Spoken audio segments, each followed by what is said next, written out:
أعوذ بالله السميع العليم من الشيطان الرجيم بسم الله الرحمن الرحيم وبه نستعين إنه خير ناصر ومعين اللهم صل على محمد وآله الطيبين الطاهرين فبالجزء الجسماني أقيم في هذا العالم الحسي مدة قصيرة وبالجزء الروحاني ينتقل إلى العالم العلوي. On était toujours en train d'expliquer la différence entre le corps ou la place de notre corps dans la société, dans cette vie, et notre ruh, ça veut dire l'aspect spirituel de notre existence. Oui, notre corps, il est dans ce bas monde, il se déplace dans ce bas monde, il se nourrit, etc. Et donc, il est dans le monde matériel, dans le monde de hess, de sentiments, de tout ce qui est matériel.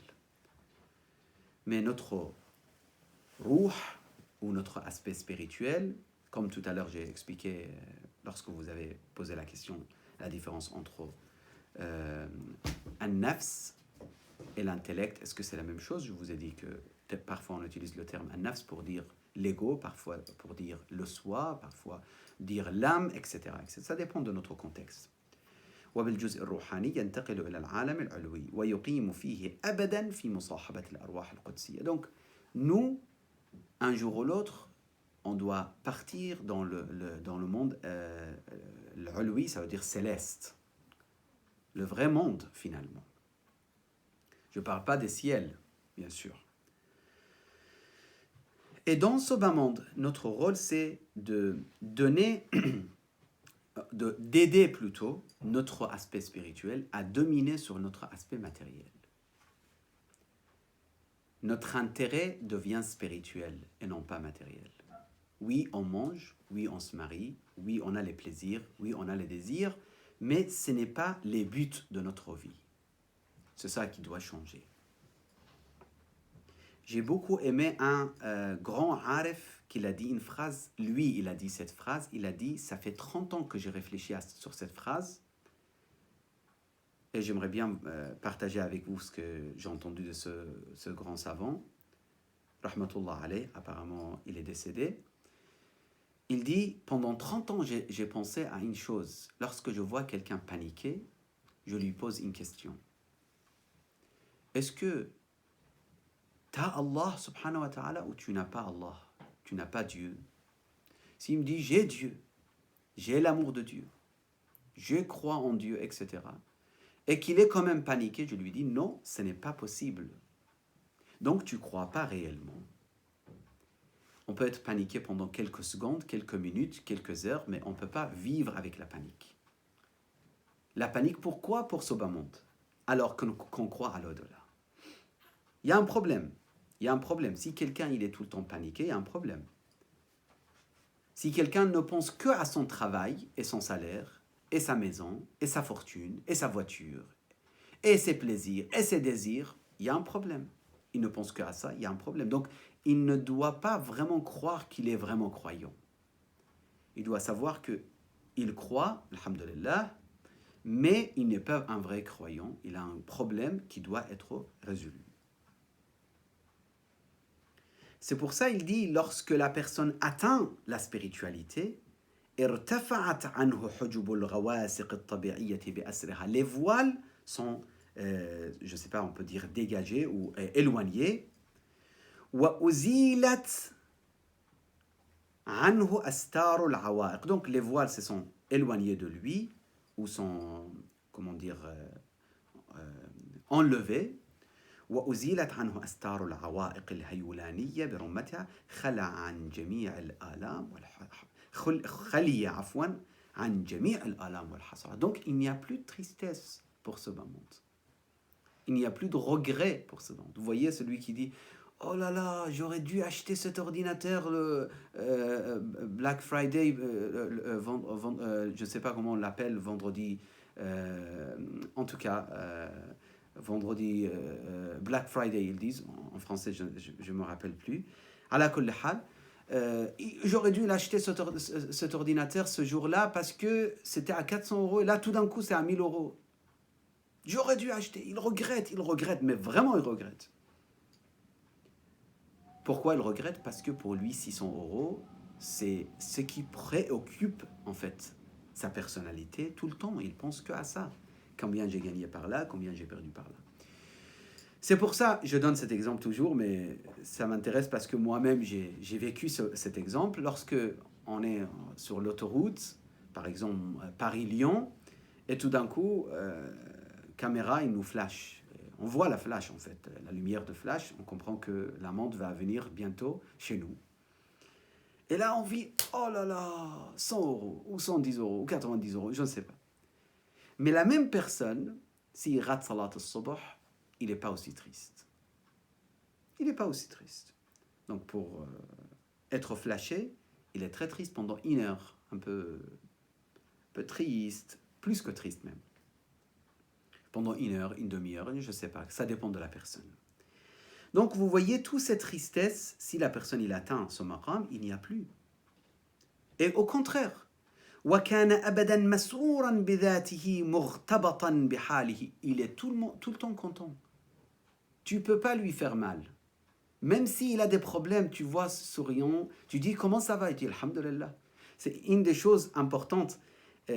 En Europe, comment ça va? Si la personne ça va pas, il dit bah ça va pas. Tout de suite il dit ça va pas. Si ça va, ça va, ça va, il dit comme ça. Un musulman, parfois il dit, tu lui dis comment ça va, il te dit ça va, mais tu sais, et il commence. Il dit alhamdulillah, mais après il commence. Il commence pendant 20 minutes à te raconter ses problèmes. Un vrai croyant, il est toujours content.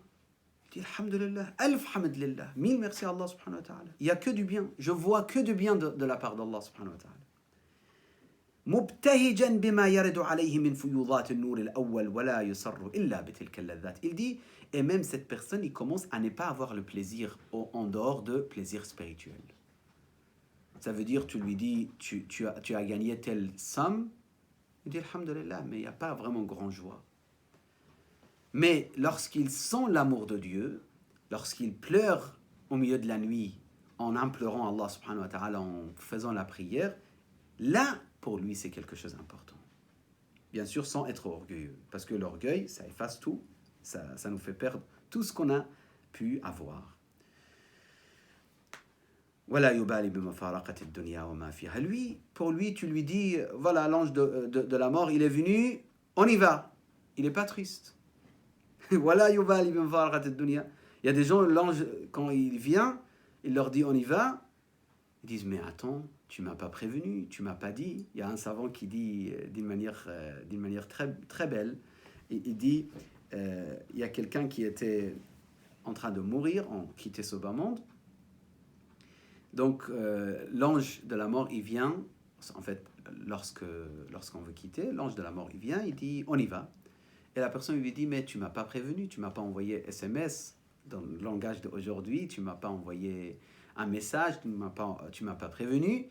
Il dit, si, je t'ai prévenu. Chaque personne de tes amis et de ta famille qui ont quitté ce bas monde, c'était pour te prévenir. Chaque cheveu ou chaque cheveu blanche dans ta barbe ou dans tes cheveux, c'était un signe de prépare-toi, on va quitter. Celui qui a atteint cette spiritualité, c'est égal pour lui. Et d'ailleurs, il se trouve en prison, s'il atteint encore plus haut, jusqu'à ce qu'il atteigne un maqam comme Amir al-Mu'minin, que personne à part Rasulullah n'a atteint ce maqam, parce que nous on croit que Amir al-Mu'minin c'est la meilleure personne après Rasulullah dans cette existence. Donc Imam Ali alayhi salam, au moment qu'il a eu la frappe de Ibn Muljam al-Muradi alayhi ma yastahiq min al-Rahman min al-Adab, donc quand il l'a frappé, Amir al-Mu'minin a dit Fuztu wa Rabbil Kaaba. Donc c'est la réussite, c'est la victoire pour Amir al-Mu'minin, parce qu'il va vers Allah subhanahu wa ta'ala. Les vrais Urafa, les vrais Ushaqillah, ils sont comme ça. ويحن أبدا إلى مصاحبة الذوات النورية ولا يفعل إلا ما أراد الله. Cette personne, il ne fait que ce qu'Allah aime et il se dirige que vers ce que Dieu aime comme action. Même jouer pour les enfants, peut-être vos enfants ils vont vous poser la question. Moi, de toute façon, avec mes enfants, j'ai beaucoup de discussions. C'est normal, on discute sur ça. Lorsqu'un enfant il veut jouer, mais comment il doit avoir comme intention? Mais c'est normal, parce qu'il a besoin de jouer, il doit jouer. Et même les grands, parfois, ils ont besoin de rencontrer quelqu'un qu'ils aiment. Parfois, ils ont besoin de marcher. Parfois, ils ont besoin de voir les parcs ou la mer ou la plage, etc. Ça, c'est obéissance à Dieu. Ce n'est pas quelque chose en plus. Ce n'est pas que le désir et plaisir. Non, c'est une sorte d'obéissance. Et cette personne, il n'est pas triste lorsqu'il perd quelque chose, que ce soit argent ou même lorsqu'il perd quelqu'un. Il pleure, il est triste, mais après, c'est pas grave, il est satisfait de ce qu'Allah a décidé. Encore, je vous dis, Sayyida Zaynab, salamullah alayha, lorsque les tyrans, ils ont voulu lui faire mal après le jour de Ashura, ils ont dit, comment tu as trouvé les actes de Dieu concernant toi et ton frère? Elle a dit, ma ra'aytu illa jamila, je n'ai vu que la beauté. Je n'ai vu que la beauté. C'est vraiment miraculeux cette phrase. C'est la phrase de celui qui est attaché 100% à Allah subhanahu wa ta'ala. Il les a détruits avec cette phrase parce qu'eux, ils voulaient casser la personnalité de Sayyida Zaynab salamullah alayha. Donc il dit oui, normal, on est des êtres, on pleure, on verse des larmes. Même Rasulullah a pleuré pour ses enfants, pour le Qasim lorsqu'il l'a quitté. Même Rasulullah, il a pleuré pour Hamza. Rasulullah, il a pleuré pour plusieurs. On a les sources musulmanes en général, authentiques, chez tous les musulmans, qui nous expliquent que Rasulullah a pleuré, a versé des larmes. Amir al-Mu'minin a versé des larmes lorsque le prophète était décédé. Fatima az-Zahra, alayhi salam, a versé des larmes pour le prophète, et tellement il a pleuré. Donc c'est normal. Mais on est satisfait et on accepte, on a la satisfaction de la décision d'Allah subhanahu wa ta'ala.